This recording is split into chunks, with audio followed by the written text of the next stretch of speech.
from strippers to dusty wigs and false prophets. When I tell you, I'm so glad this season is over.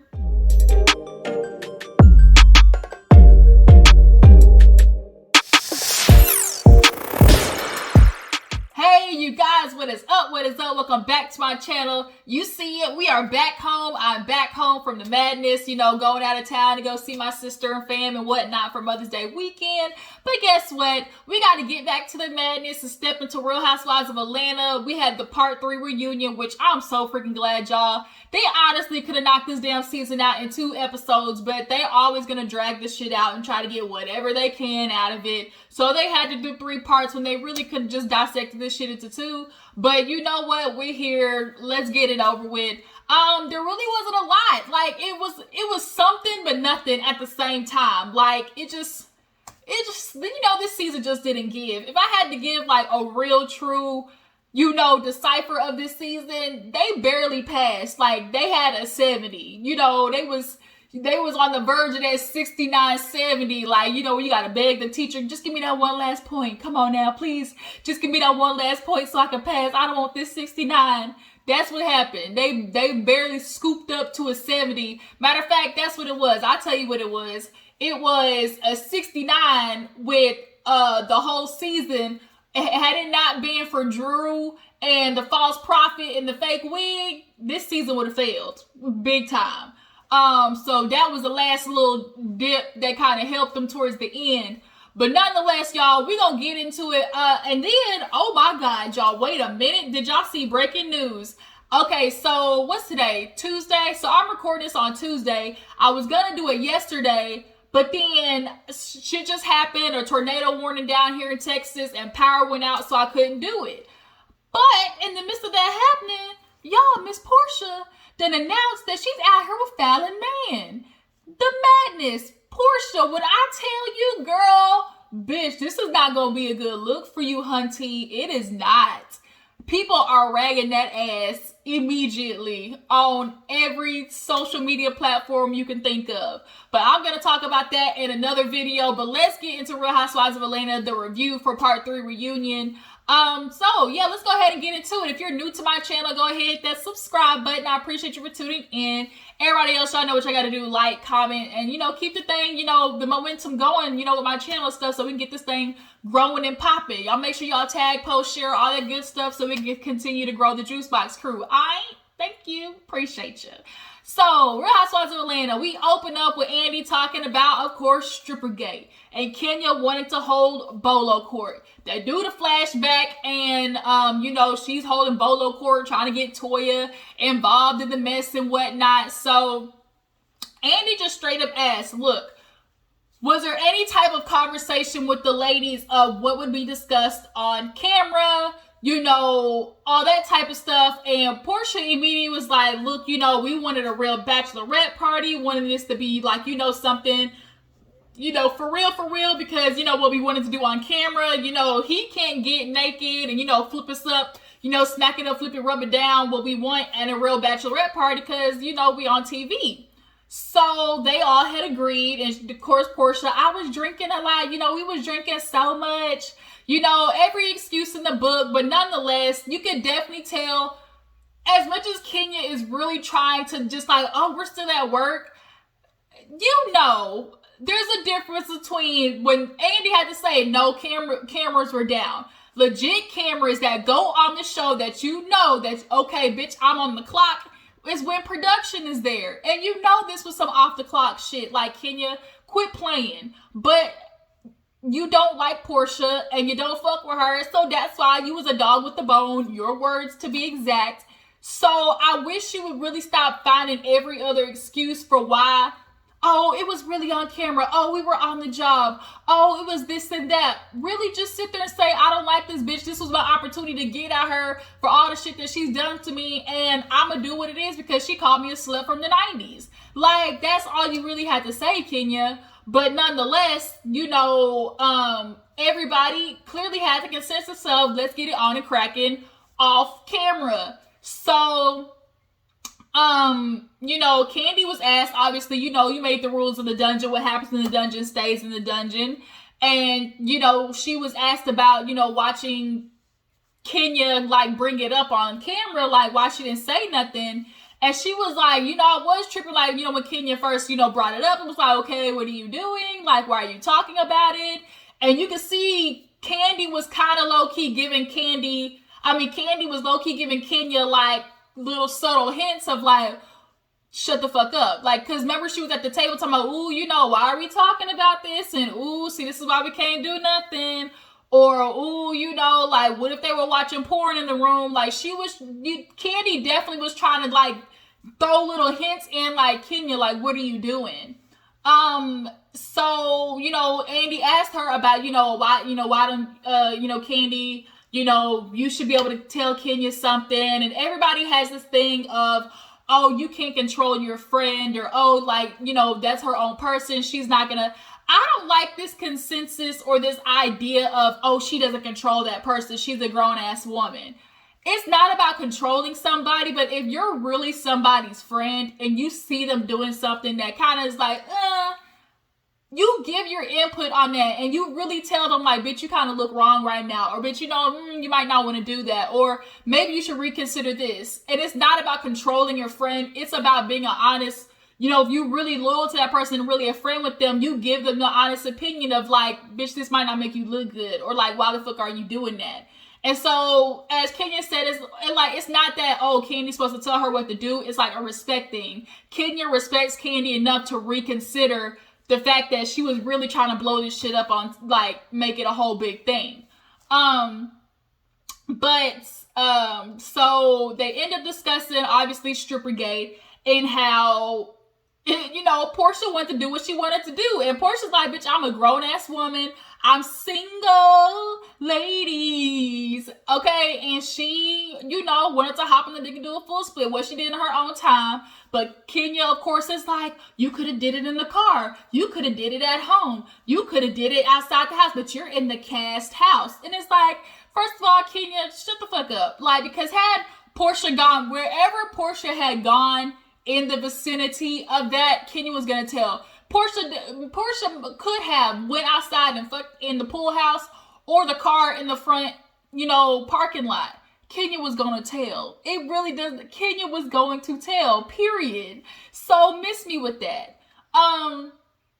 But, she's like, obviously they bring up, like, why are you trying to slut shame her? She's like, I'm not slut shaming, I'm just like, I don't like the fact that she called me a liar. So you know what? I am going to be a dog with a bone because I'm so sick of being perceived as a liar. And Kenya, wouldn't nobody have to call you a liar if you would just drop it? And I get that there's this argument of like, oh, there is no girl code, especially when it comes to Portia because they're not friends. Because that's what it was like asked. The fan question was like, well, why would you, well, Kenya, if you can see that clearly the girls want to do something in private, like, why would you try to out your friends? And Kenya was like, I ain't got no friends. I have a couple of friends, like, obviously speaking about Cynthia, Candy, like that. So there is no loyalty when it comes to Kenya and Portia. And obviously the relationship that they have between them, because Portia, clearly had drawn a line that she don't really fuck with Kenya like that. So why does Kenya owe her anything? Cool, get that argument. But Kenya, if you cannot be mad that people are looking at you as an annoying, manipulative, doing too much extra ass dramatic person, when that's the stuff that you do. You can do, like, you absolutely can say, you know what, I want to, as you said, if she wants to do in the house, I have every right to exploit it. And guess what? She has every right to deny. And you can't sit there and be like, well, she's calling me a liar. No, she's not. She's defending herself. She's allowed to say, no, I didn't. And as Andy brought up, like, if she wanted to keep it hush-hush, what if she was, trying to keep it from family or something like that? And Kenya was like, well, obviously she wasn't, because she was sitting that ass on Bolo anyways. It was like, I get both sides. I genuinely do. I just don't think, like, Kenya, don't be upset the fact that, like, she doesn't owe any type of explanation for what she did. And so you can't get mad that she's saying, I didn't do nothing. Like, you can't get mad at that. And you're like, oh, she's calling you a liar. well, stop trying to force the issue. Like, if you don't want to be called a liar, just drop it. That's how I feel. And if you know, you genuinely know, because this was already, you know, confirmed behind the scenes, then let that be that. Like, this could have been some tea that you brought up in another season, honestly. And had you kept it hush and Portia did some shit to you, man, so you not thinking long game. Had that been me, I would have waited and then waited for my moment. Let Portia say some slick shit. And bitch, that's why I know you fuck Bolo. What? Oh, what? See, that's how I would have played it. See, you weren't thinking long. See, I would have thought, you know, next season, because you got to always have that, you know, that joker. You know, joker trumps all. Got to have that joker. And that card said, if you play spades, you better keep you that little spade or that joker on hand. Bow. Throw that hoe down there. Bow. Draw 4. Bow. Reverse Uno out. Like, that's how you should have played that. But nonetheless, so now we get into Marlo, you know, feeling like she's in the middle, because she's like, oh my God, you know, I thought Portia, you know, she was my friend. And, you know, she's like, I'm not going to do this anymore. You know, Kandi, you know, you're the one who told me, you know, if you want to be real, you know, I don't even care about it no more because I really see who she is. Kandi, you know, you're the one who told me about it. And so Kandi was like, wait a minute. Wait a minute. And so Kandi definitely has this thing of on scene. She likes to play this little neutral role. She likes to not, you know, get her hands dirty. She likes to just play it straddling the fence. She's pulling real Cynthia shit. So, but behind the scenes though, she doing the, you know, so for her to tell Marlo, she had to be like, look, you know, I thought her and Portia were good. I didn't know that this was like, you know, they weren't friends yet. But on Marlo's side, she's like, oh my God, you know, I thought Kenya was just bullshit. Like, she was just trying to be messy. And it's like, no, Marlo, because honestly, let's keep it real. I think Marlo has been waiting for the opportunity to flip on Portia. I think she was cool with Portia, but she's always been waiting for the moment to have like a discrepancy with her. This was the part, like, I really think like she has been waiting to just get Portia for some reason. Or like for like the past history, the stuff with, you know, with Nene. Like, I just really feel like Marlo she wanted to put her kind of in check. And with Marlo coincidentally doing this at the same time you get cool with Kenya, it just don't look good, right? Now, did Portia clearly have a face when you and Kenya made up? Yes, but she was sensing that something was going to change, and we can't lie and say that it didn't. The minute that she got cool with Kenya, because you remember when Kenya first started bringing this stuff up, Marlo wasn't saying nothing. Marlo already knew that they had fucked because because Kandi confirmed it. So if you see Kenya's on scene, and we remember Marlo was like, ooh, see, shit, that's why you gotta have people sign NDAs. See, that's why you gotta watch who you do your dirt with. She was saying that. And she's like, oh, it was a sex party. Like, she wasn't saying nothing. So Marlo definitely was on Portia's side initially, right? She wasn't trying to put it out there. But the minute her and Kenya, you know, made up, it was like, ooh, this is the moment I can finally, you know, get Portia like how I've been wanting to.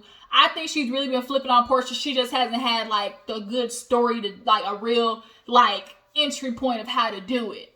And so now Marlo has a good reason, like, girl, you a liar, Portia. You ain't shit. Why we in the dungeon anyways? And now we got to bring up they sitting in the dungeon because Portia's lied from 4 years ago. So then, and there comes the other argument of the ladies like, well, why can I talk about if Tanya ran to Cynthia? Was like, oh, we can't tell what happened. And Cynthia and Drew were in the room talking about, you know, the party. Now, here's the difference. They were talking about the general, just little tidbits of, oh, girl, we was dancing. And, oh, girl, did you see that and that? There was nothing that clearly wouldn't have been something that people didn't want out there, I guess you could say. In comparison to say, ooh, girl, like things kind of got very crazy versus, ooh, girl, she licked my pussy and I hopped on Bolo's dick and did a full split. Like, those are two totally different things. So they weren't really getting to the nitty gritty when they were talking about what happened at the party. So moving on, because I'm on this shit way too long. Moving on, we have, like I said, Marlo talking about how fake Portia is, and the reason we're in the dungeon is this. So then now Candy's talking about how this is a sore subject for her, and she kind of makes an analogy of how, you know, oh, if we both was, you know, kissing, and 2 years later you're like, well, bitch, that's why you undercover lesbian, and it's like, well, bitch, you the one who was on top of me. Like, this is a sore topic for her. And so Andy straight up had to ask, like, well, Candy, are you really over it? And she's like, it's just a sore topic. And let's keep it real. Candy ain't fucking with Portia, low key. She keeps her, like, it's one of those keep your friends close, enemy closer type thing. She's keeping her in her back pocket, right? She's making sure she's just close enough to where I can keep up with Portia. And, you know, I got my good eye on you type stuff. That's what that is. But true friends with her, no, that's never gonna happen. Like, I'm never gonna forget the fact that Portia, you were asked the question, but did you believe it though? Like, when Phaedra told you that shit, you repeated it because you were trying to defend your friend. But it doesn't matter that Phaedra said it. It's the fact that did you believe it or not? Did you really believe Candy was gonna drug you and take you to her dungeon? And she never answered that question. I remember that on the real, like, bitch, you can't answer the question because you know deep down you didn't believe that shit. You were just trying to defend Phaedra. But nonetheless, you know, that's the reason why when Andy brought up, well, you know, Candy had brought it up to Don Juan on the show. She was like, you know what, me and Candy are forging our friendship. So, like, I just can't really get on her like that. Basically, Portia's like, I got to charge it to the game because I, you know, fucked with Candy first. So that's just one situation I'm basically going to have to charge to the game right now. So after that, what else happened? Let me see. It really wasn't that much shit. So end up talking about Candy. End up talking about, let's see. Strippergate, Marlo. Marlo said everything's because Portia. So Portia went walking around. It's because of me. It's because of me. Oh my God, everything's Portia. And she walked around and did her strut. Marlo to my old liposuction. Get your ass done. Da da da da. So then, they end up getting into, like, Kenya and how Portia was, like, telling Kenya, like, this is some bullshit. Like, you weren't letting it go. And Kenya's like, bitch, I owe you nothing. And so Andy asked, oh, had this been Cynthia or Kenya, like, would you have said something? She said, hell no, Jack. Like, if they my friends, they would have told me anyways. Here's the thing, though. You can be best friends with somebody. That doesn't mean you're going to tell them everything. Because there are some friends that you can be cool with, but you don't give them your deepest, darkest secrets, because when Mad Day comes, look at the shit you get. Marlo's one of them bitches that when Mad Day come, she blowing your shit up. With Kenya, one of them bitches, when Mad Day come, she blowing your shit up. So, and the fact that Portia didn't tell Marlo, if she didn't tell you, instead of taking it, oh, this bitch is a liar, why didn't you just take it as my friend ain't ready to tell me yet? Oh, when she's ready to tell me, she'll tell me. Or why didn't you take it as, well, you know, I get if I'm supposed to be your friend and I find out you didn't tell me something. It's like, well, damn, bitch, I thought you trusted me. But what if she would have told you just in another time? Somebody just beat you to the punch. Like, Marlo definitely have been ready to flip on Portia, period. That's how I feel. I ain't saying that Portia ain't shit and she don't lie, but what I'm saying is Marlo definitely in this situation, just as much you think Portia didn't like that you were getting cool with Kenya, that doesn't negate the fact that you definitely were being fake to Portia as well. Like, both truths can exist at the same time. So they end up moving on to Toya and Drew. And kind of how, like, in the beginning, like, they were telling who to watch out for, warn, you know, Portia warned Drew, and then Kenya warned Toya, and they were all like, well, you warned her first, and it was like, none of these bitches trust each other, period. So, obviously, Drew comes in the picture talking about this damn prophet shit. And so, she wants to start out with, you know, Andy, because this is my religion, and I really take this shit seriously, you know, I want to pray. And she is so dramatic. Like, I really feel like Drew in her head is acting out what she thinks the Real Housewife does. Like, she's watched Real Housewives clearly, so she's not being herself. She's acting as, okay, if I were a housewife, what would I do? And that's what she's not being herself. She's acting, she's like playing the part of a housewife instead of being one, if you get what I'm trying to say. So she does this dumbass prayer, oh, let the truth come out, let the speak, you know, things into, you know, just a whole bunch of BS. And so now, you know, Andy's getting to her like, why were you so mad? You know, what was the issue with Toya talking to the prophet? She's like, you caused a ripple effect. I had so many other prophets backing out because they discerned there was negative energy going on. And, you know, and so Toya's like, what the fuck that got to do with me? First of all, prophets picking up on the fact that Prophet Lot wanted to be with Toya and that made them back out. The negative energy came from you, Drew. That's where that came from. Because none of this would have been blasted into what it was had it not been for you. So let's keep it real. The negative energy was you, bitch. So then it gets into, oh, you know, I had so many you know, prophets involved. And so Andy was like trying to figure out reading between the lines. So when he said it out loud, like, because Toya's like, what does that have to do with me though? He's like, what she's saying is it called a ripple effect because you were messing with Prophet Lot, all the other prophets backed out and that affected her. And so everybody just started laughing because when you say the shit out loud, it sounds so damn stupid. Drew, are you kidding me? Get the fuck out of here, like, with that. And then try to, you know, blame it on her Delilah spirit. And so Candy got asked, like, because Candy got pissed. She was like, I don't like when people try to use the religion as a way to, you know, get out of accountability. And Drew definitely did that. Instead of, as she said, he was a regular man who was attracted to another woman. Period. It had nothing to do with the fact that Delilah's spirit was involved and stuff. He wanted to get at her, and that annoyed you, because you didn't like her. So now Drew's doing some fuck shit by now talking about, oh, there's false prophets. You know, if you Google about Prophet Lot, you'll see all the things he's done. Well, bitch, you didn't know that before? Like, I thought he was a family friend. I thought y'all had known him for a while. So now all of a sudden you backpedaling and pussy popping, and Drew, that's why nobody liked you, because you talk out of both sides of your neck. How the hell was this somebody that you wanted so bad to, you know, baptize your baby, but then all of a sudden now he's a false prophet? The fuck? Get out of here, Drew. So then, you know, they bring up the wig situation because, you know, she was confronting Toya about it, and everybody got mad that, you know, Drew brought this dusty ass wig to $1,000, you know, white elephant party. And Drew admitted, she's like, you know, I fucked up with that. I could have actually brought a real gift. Everybody's like, if you brought the gag gift, cool. But bitch, you still could have brought a real gift. But she thought she was doing it with this tumbleweed wig. So, they do the playback and you see, you know, obviously the white elephant party, and Drew's kind of looking like, ugh.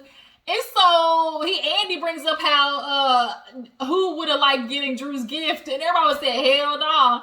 And Portia's like, oh yeah, I told her that, like, no bitch, that wasn't it. So then Candy was like, yeah, I'd be pissed off, like, bitch, you owe like $1,000, like somebody was gonna go home with a whack ass gift because of that. So then they get into her trying to prove this Prophet Lot Toya situation with this cassette tape from the 90s. And even Andy had to tell Drew, bitch, if you're going to be a housewife, your receipts going to have to be better than that. Like, she thought, Andy, these were spiritual receipts. Ma'am. Drew, this is what we're not about to do. Quit trying to act like you had a dream and all of a sudden the Lord dropped this in your lap. And she kept trying to say, don't you see how God works? Look at God working. No, ma'am. Don't put that shit on Jesus. He didn't. No.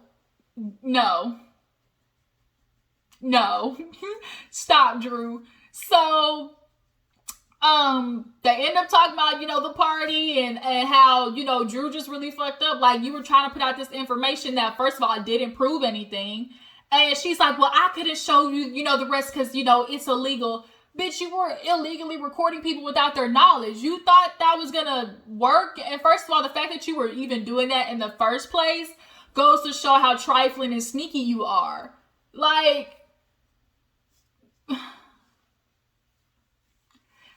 get Drew out of here. Get Drew out of here. I don't want her back next season. I honestly would give Toya another chance over Drew anytime. So yeah, Candy was hella pissed with that whole prophet situation. I would have been too. Like, don't be trying to use God and Christianity. I hate when people do that. Like, no, the Bible don't say this for you to sit there and be able to act like that. That's some bullshit. So then they end up going from that to that wig, like, oh, the wig. She's like, oh, the wig was $1,000. You could have dyed it. You could have did something with it. Goodbye. Marlo, Shamia, like, was there for whatever reason, looking like Tut god dang from Zimbabwe coming to America. Like, it was bad, Shamia. Who told you, like, your friends is not your friends? Because that was a hot ass mess. She gave her little input about how she's mad people call her Portia's lapdog and stuff like that. And, her and Cynthia, what were y'all there for? Y'all was clearly taking up space. Wasn't nothing y'all said, input. I don't know. Maybe Cynthia did say more, but they just edited it out. I don't know. But after that, basically, we end up ending with Kenya and Portia's relationship and how it started off good, went bad, started off bad, went to good, then bad again. And they both pretty much just said, like, Portia said that she pulled away after the whole Marlo situation and seeing how, like, Kenya basically went back to her antics. And if we want to really think about the downfall of Kenya and Portia's relationship, I will say that falls more on Portia's side. I do think that Kenya was ready to let it go. But for sure, I think Portia, as she said, she's like, how do you tell somebody you don't want to be their friend again? Tell them. Like, it's like, girl, we were cool, but let's keep it cordial. Let's keep it cured. Just like if... I'm just disappointed in this, honestly. I'm also disappointed in the fact that, Portia, you want to claim you a single woman and you don't really want to own up to the fact that you I'm a single woman with my sexuality. Well, bitch, then say so. Like, you can't be on both sides. I get you want to keep it private, but if you're not ashamed to be single and fucking bolo, then you yell it from the rooftops. Then you would have disarmed Kenya. Then she would have had nothing. That's why you spill your own tea before somebody else can do it. And so then, I forgot about the Tanya part. They asked where the hell Tanya at. She flew the country. She flew the coop. And so Kenya's talking about how, if I was Tanya, I'd just be so upset because, my friend didn't say anything. So, and, to have, they said, her husband, Kenya said life partner. Everybody on Twitter was eating Kenya up for that. Because it's like, bitch, you talking about life partner, ma'am. She got a life partner, and he treat her way better than your husband treats you. And let's keep it real. As much as everybody else says, nobody has the right to talk about anybody else's other nigga in this situation. Because everybody nigga, it ain't shit. Like, everybody nigga is fucked up in their own individual way. But for Kenya to sit there and be like, life partner, that shit just really made me laugh. So, Portia said that she still talks to Tanya and, like, they're good. Like, there's nothing going on. She's, heard about the whole situation, but that's still her friend. She gonna stand by her. And then that's really it. Like, that's it. Like, this review, honestly, too long in the first place. It just really wasn't shit going on. I hope I, did enough for you guys. I'm so ready for something else to be on. Shahs of Sunset. I actually think Shahs of Sunset is super underrated. And they ended up with Andy talking about, what they see for the future and crab cakes. Because we all know Candy loves crab cakes. You know what? They really did do Candy fucked up. Because when Candy was sitting there, she looked really good. As she was sitting she looked really good. It fit the scene. Candy looked way better on the set than it did as a picture. And Marlo, I really like Marlo's. But who fucked up was Shamia, period. Let's see. The Holy Drip, yeah, that was on there. Talking about the Holy Drip. Drew, you just look stupid this season. And not owning up to the fact that you fucked up in all aspects is, like, corny as fuck, too. But that was Real Housewives of Atlanta. Y'all tell me how you feel about the reunion. How do y'all feel about Portia not really admitting that she fucked Bolo? Is she supposed to admit that she fucked Bolo? Does Kenya owe Portia any type of loyalty? Or not girl code necessarily, but like, Kenya, if you don't want to be the villain, then don't be villain shit. It's kind of how I feel. Do you guys think Marlo, I feel like Marlo has been waiting on the opportunity to flip on Portia, but y'all tell me how y'all feel about that situation. Do you think, you know, Portia was being petty by, you know, saying Marlo was, acting phony after, making up with Kenya? Kenya and Marlo did get asked if they trusted each other, and kind of little words, but more, basically they both said, I don't trust that bitch 100%. Like, basically, we good, but we ain't that good type stuff. Yeah, what y'all think gonna happen to Tanya? That's a good question. Tanya, where you at, bitch? Where's Waldo? And let's see, what else is there? Candy. How do you guys feel about Candy kind of riding this middle train? Do you guys think that she also has some part to play in, this situation kind of being more out there? Who do you guys think leaked it? Because they were talking about who leaked it to Page 6. I think producers. It absolutely was producers who leaked that shit, period. But do you guys think that Portia and Candy would ever be able to have, like, a real friendship? Like, would they, would this be something that they can really get over? Now, Portia, I forgot about this. I will end on the fact that it does not look good for you to be sitting there talking to Marlo, talking about, ooh, you felon. I'm scared. I'm going to have to call security after this. Like, ooh, girl, you better go back to jail. Like, I feel in fear for my life. It didn't look good. I think Portia was doing it more on the fact of taking a shot at Marlo's history, but it just wasn't a good look to act real Karen-ish when you on the front lines of Black Lives Matter. That's all I'm trying to say, Portia. It just wasn't a good look, bitch, to be a black woman talking about, ooh, I'm in fear for my life. Like, ma'am, that's not how that shit works. But we gonna get into Portia's ass. Okay, I'm gonna get a little more information on her and Simon, and I'm gonna come back to talk to you guys. I really appreciate y'all for tuning in. Like this video, subscribe, and I will catch y'all in the next video. Deuces.